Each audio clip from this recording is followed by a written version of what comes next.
जादुई दूध पैकेट।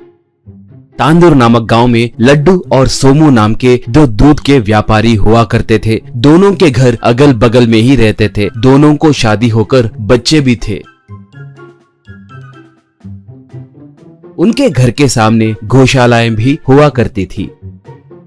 वो लोग वहीं दूध को दोहकर उन्हें कैनों में भरते थे।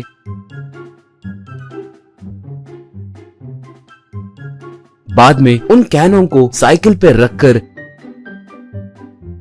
घर घर जाकर दूध डालकर आते थे। लड्डू बहुत ईमानदार आदमी था। दूध में पानी मिलाने जैसे नीच काम नहीं करता था। दाम भी कम रखता था। इस वजह से ज्यादातर लोग उसके पास से ही दूध खरीदते थे। मगर सोमू बहुत बड़ा धोखेबाज आदमी था। दूध में पानी मिलाता था। दाम ज्यादा रखकर चिकनी चुपड़ी बातें करके दूध बेचता था। लड्डू अपने गायों का बहुत प्यार से देखभाल करता था।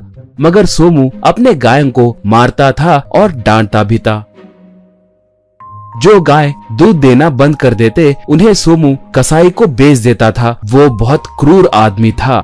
एक बार सोमू, इस लड्डू के वजह से दिन ब दिन मेरी कमाई कम होती जा रही है। जब तक इसके गाय रहेंगे मुझे परेशानियों का सामना करना ही पड़ेगा। उन्हें इससे दूर करे तो ही मेरा रास्ता साफ होगा, कहकर सोचा। एक बार रात के समय वो जहर को लेकर गायों के खाने वाले चारे में मिला दिया।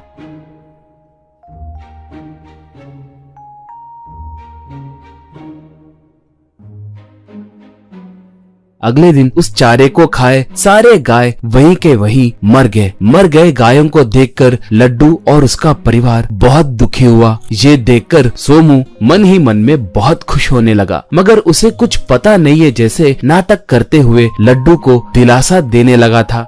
डॉक्टर आकर उन गायों को देखकर लड्डू से, लड्डू, किसी ने तुम्हारे गायों को जहर दिया है, इसलिए वो मर गए, तुम संभल के रहना, कहा। ये सुनकर सोमू दंग हो गया। लड्डू तब, हे भगवान, बेजुबान जानवरों को किसी ने जहर देकर मारा। वो जहर मुझे देते तो मैं पी लेता था ना, कहकर बहुत दुखी हुआ। सोमू तब, जो हुआ सो हुआ लड्डू, फिर से नए गाय खरीदो, कहा। लड्डू तब, नए गाय खरीदने जितने पैसे मेरे पास नहीं है। लगता है अब से मुझे मजदूरी के काम पे ही जाना पड़ेगा, कहा।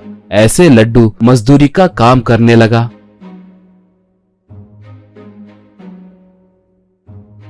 एक बार एक बूढ़ी औरत लड्डू के पास आकर, बेटा, मुझे बहुत भूख लग रही है, खाने के लिए कुछ है तो दोगे क्या, बोली। लड्डू तब बिना कुछ सोचे अपने खाने के डिब्बे को निकालकर उस बूढ़ी औरत को दे दिया।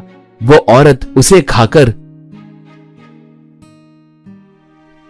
एक देवी के जैसे बदल गई। वत्स, तुम्हारे अच्छे दिल को देखकर मैं प्रसन्न हुई। तुम्हारे जैसों की वजह से ही मानवता अभी जीवित है, कहकर हाथ को घुमाकर एक दूध के पैकेट को प्रकट करके उसे दी वो देवी माता। बेटा, ये एक चमत्कारी दूध का पैकेट है। तुम जब चाहे जब इसमें से दूध आएगा। तुम एक दूध के व्यापारी हो कहकर तुम्हारे सारे गाय मर गए कहकर मुझे अच्छे से पता है, इसलिए मैं तुम्हें ये दे रही हूँ, कहकर गायब हो गई। उस दिन से लड्डू फिर से दूध का व्यापार करना शुरू किया। सुबह सुबह उस दूध के पैकेट के साथ गांव में निकला। वहां पर घर घर जाकर उनके बर्तनों में दूध के पैकेट से दूध डालने लगा। ये देखकर वो लोग आश्चर्य में पड़ने लगे।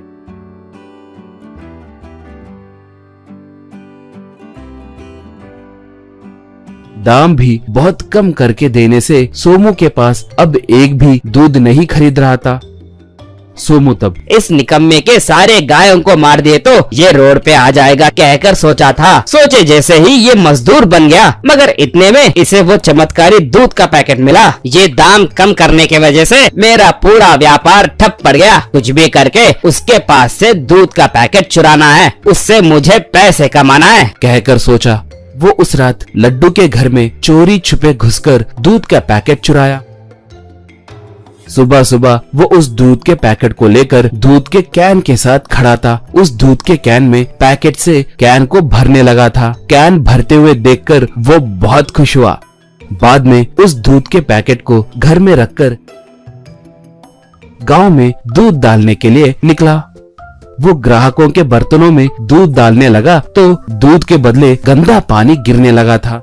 बस लोगों को गुस्सा आकर उसे पकड़कर खूब पीटे। वो लंगड़ाते हुए घर को निकला। वो दूध का पैकेट उस घर से उड़कर लड्डू के घर को पहुंचा।